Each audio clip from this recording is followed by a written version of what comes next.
बिस्मिल्लाहिर्रहमानिर्रहीम। इससे पहले हमने विंडोज़ की सेटिंग के हवाले से मुख्तलिफ़ क्लासें जो अपलोड की थी। आज हम शुरू करते हैं अगली क्लास कैलकुलेटर के बारे में कि कंप्यूटर में यहाँ पे दिया हुआ है कैलकुलेटर। कैलकुलेटर क्या काम करता है, पहले कैलकुलेटर के बारे में बताएं कि कैलकुलेटर कितनी किस्म के हैं। यहाँ पे दो तरह के कैलकुलेटर हैं कंप्यूटर के अंदर। एक आपका साइंटिफिक कैलकुलेटर है और एक स्टैंडर्ड कैलकुलेटर है। तो अगर साइंटिफिक किसी स्टूडेंट को ज़रूरत है तो वो साइंटिफिक यहाँ से ले सकता है, जिसमें आपके पास पावर, स्क्वायर, क्यूब और लॉगरिथम, एंटी लॉगरिथम और ये सारी चीज़ें जो होती हैं ट्रिग्नोमेट्री के हिसाब से, फंक्शन के हिसाब से, तो वो सारी चीज़ें यहाँ मिलेंगी। तो सिंपल वाला जो कैलकुलेटर है वो है स्टैंडर्ड कैलकुलेटर। इसमें जमा, नफ़ी, ज़रब, तकसीम जैसे कि एक आम कैलकुलेटर पे किया जाता है, बिल्कुल इसी तरह से हम इसके ऊपर वो सारे काम, जमा, नफ़ी, ज़रब, तकसीम के सारे काम कर सकते हैं। कंप्यूटर में इसका फ़ायदा क्या है कि जब हम कंप्यूटर इस्तेमाल कर रहे हों और किसी भी प्रोग्राम के अंदर हम टाइप कर रहे हैं कुछ, और टाइप करते हुए कुछ बड़ी रकम आ गई जिसको हमने मल्टीप्लाई करना है या डिवाइड करना है या जमा करना है, जो भी करना है, तो उसके लिए हमें कैलकुलेटर की वहाँ ज़रूरत पड़ती है।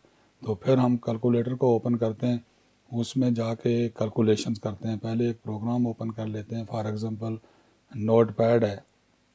इसके बाद नोट पैड के अंदर हम कुछ भी लिख रहे थे, फॉर एग्ज़ाम्पल लिखते लिखते कुछ यहाँ पे इस तरह से कोई रकम आ गई जिसको हमने मल्टीप्लाई करना है बाई बड़ी रकम से किसी से। तो ये जवाब क्या होता है इसका, इसके लिए हम कैलकुलेटर में जाएंगे और कैलकुलेटर से करेंगे इसको मल्टीप्लाई।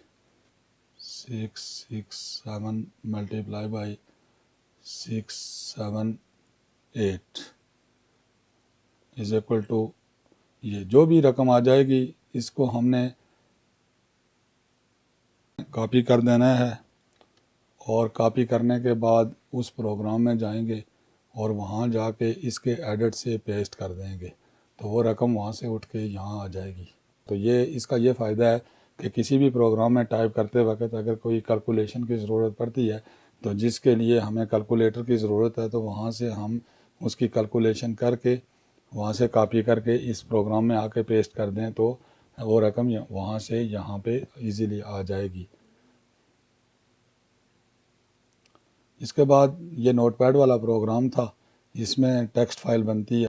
तो इसमें सिंपली आपने टाइप करना है और फाइल में जाके न्यू होता है नई फाइल बनाना, और ओपन होता है किसी भी फाइल को ओपन करना। पहले से जो सेव हो उसको ओपन कर सकते हैं। सेव होता है फाइल को महफूज करना, यानी कोई नई फाइल बनाई है उसको सेव करना चाहते हैं, या कोई आधी फाइल बनी हुई है उसके अंदर मज़ीद आपने इजाफ़ा किया और फिर जाके उसको सेव पे क्लिक करें तो वो भी उसके साथ अटैच हो जाएगी, सेव हो जाएगी।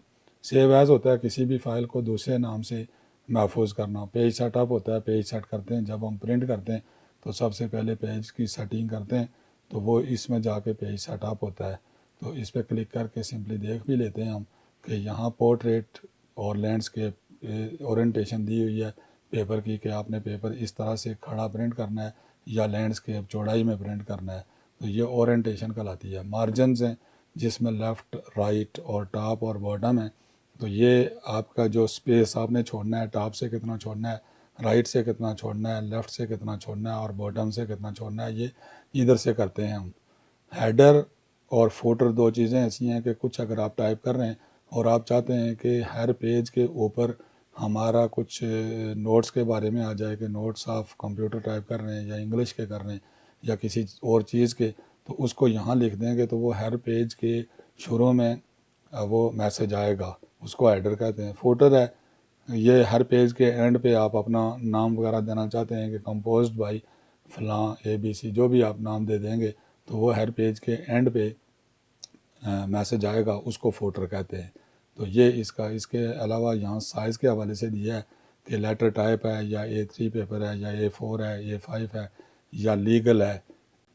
इसके अलावा आगे भी मीनू में बहुत सारी चीज़ें हैं, लेकिन मैं समझता हूँ कि आगे जब माइक्रोसॉफ्ट वर्ड किया जाएगा तो उसमें ये सारे चीज़ें डिटेल से आपको बताएंगे। इसी तरह का एक प्रोग्राम यहाँ वर्ड पैड भी है। अगर वर्ड पैड जैसे आपके पास माइक्रोसॉफ्ट वर्ड नहीं है तो आप विंडोज़ के अंदर एक वर्ड पैड प्रोग्राम होता है, उसके ज़रिए से भी कुछ टाइप करते हैं, उसमें डॉक्यूमेंट फाइल बनती है। तो ये है वर्ड पैड। इसमें कुछ टूल्स बार भी दिए हुए हैं और ये मेनू बार भी है, ऊपर टाइटल बार है, बिल्कुल उसी तरह से जैसे मैंने आपको शुरू में कंट्रोल पैनल की सेटिंग के अंदर बताया था। तो इसमें आपने यहाँ पे टाइप करना है सिंपली। इसमें थोड़ी सी बहुत सारी चीज़ें और भी इजाफा किया हुआ है इन्होंने नोट पैड की बनिस्बत। तो जिसमें आपने फ़ाइल टाइप करना है और टाइप करने के बाद जब सेव करेंगे तो वो डॉक्यूमेंट फ़ाइल सेव होगी, यानी उस फाइल को आप माइक्रोसॉफ्ट वर्ड के अंदर ओपन कर सकते हैं और वहाँ पे अच्छे तरीके से उसकी सेटिंग कर सकते हैं।